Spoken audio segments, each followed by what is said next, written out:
Welcome back to another episode in our commentary series, exploring the writings of Ajmal.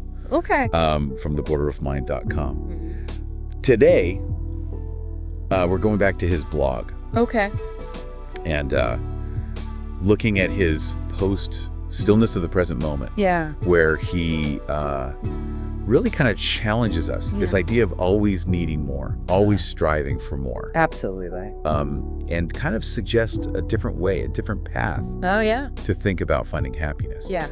It's a pretty powerful piece, especially in the world that we live in today. Like, we're just constantly bombarded with these messages to achieve, to acquire, to strive for, bigger and better things. And Ajmal really kind of encourages us to pause for a second and consider, what if contentment? Yeah. What if true contentment lies not in those external achievements, but rather in cultivating this sort of inner stillness? Yeah, and he says this right at the beginning. He's like, in our unyielding quest for more, and it's like more wealth, possessions, recognition, we lose sight of just kind of like the simple, quiet truths. And I find myself falling for this all the time. It's like I'm on this treadmill, constantly running towards the next goal, and never really feeling satisfied when I get there. Do you ever feel that way? Yeah, I think it's that's part of the human condition, isn't it? Like, we're wired to strive,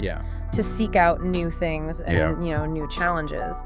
But the key, as he's suggesting, is finding that balance. Like, he's not saying that we should just be passive and resign ourselves to mediocrity.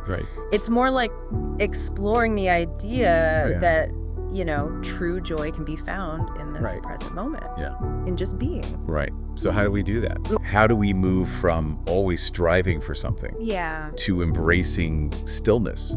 He talks about accepting impermanence rather than clinging to things staying the same. But that seems kind of counterintuitive, doesn't it? It does. Wouldn't letting go of things actually make us less happy? It might seem that way at first, but there is a big shift psychologically that happens when we embrace that impermanence.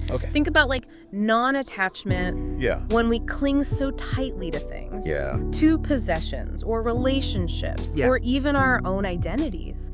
We set ourselves up to suffer because change is inevitable.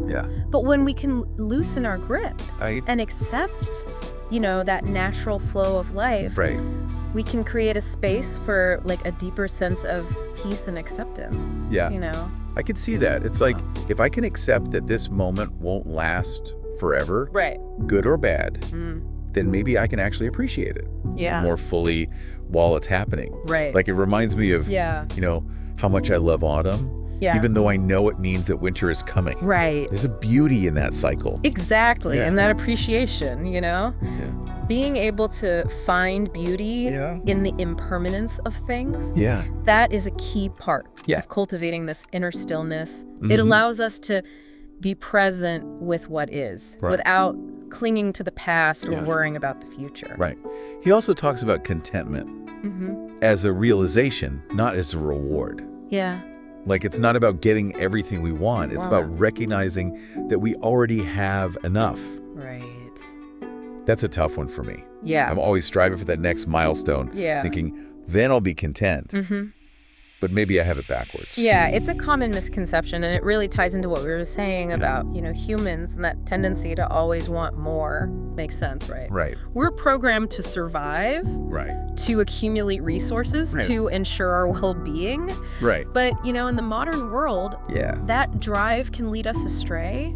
We can end up chasing all these external markers of success without ever really feeling fulfilled. So how do we break free? How do we actually cultivate that sense of contentment? Mindfulness practices can be incredibly helpful. Mindfulness is about paying attention to the present moment without judgment, noticing our thoughts and feelings without getting swept away by them. Even something as simple as taking a few conscious breaths can help bring us back to that present moment and help us, appreciate what we have. It's about shifting the focus from what we lack to what we already have. And he even points out this irony that the more desperately we chase happiness, the more it seems to slip away. What's that all about? There's this psychological principle called hedonic adaptation. Okay. It basically means that we tend to adjust to positive experiences over time. So like even when we achieve something we've been striving for, that initial joy kind of fades and we're left wanting more. Right. It's like our brains are wired to always look for that next hit of dopamine. Right.